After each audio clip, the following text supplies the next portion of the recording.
السلام علیکم ورحمۃ اللہ وبرکاتہ۔ اعوذ باللہ من الشیطان الرجیم، بسم اللہ الرحمن الرحیم۔ محترم سامعین، غم اور پریشانی سے نجات کی یہ دعا ہے، دعائے ذوالنون یعنی حضرت یونس علیہ السلام کی دعا ہے۔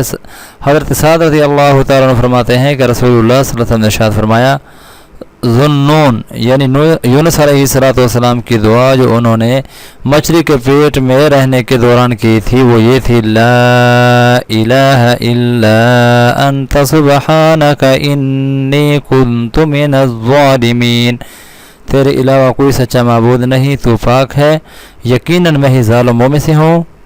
کیونکہ یہ ایسی دعا ہے کہ جب بھی کوئی مسلمان شخص اسے پڑھ کر دعا کرے گا تو اللہ تعالیٰ اس کی دعا ضرور قبول فرمائیں گے۔ سنن ترمذی کے اندر کتاب الدعوات حدیث نمبر 3505 علامہ البانی رحمۃ اللہ تعالیٰ علیہ نے صحیح کہا۔ اللہ تعالیٰ مجھے اور آپ سب کو اپنے غم اور پریشانی کے اندر اس دعا کو کثرت کے ساتھ پڑھنے کی توفیق عطا فرمائے۔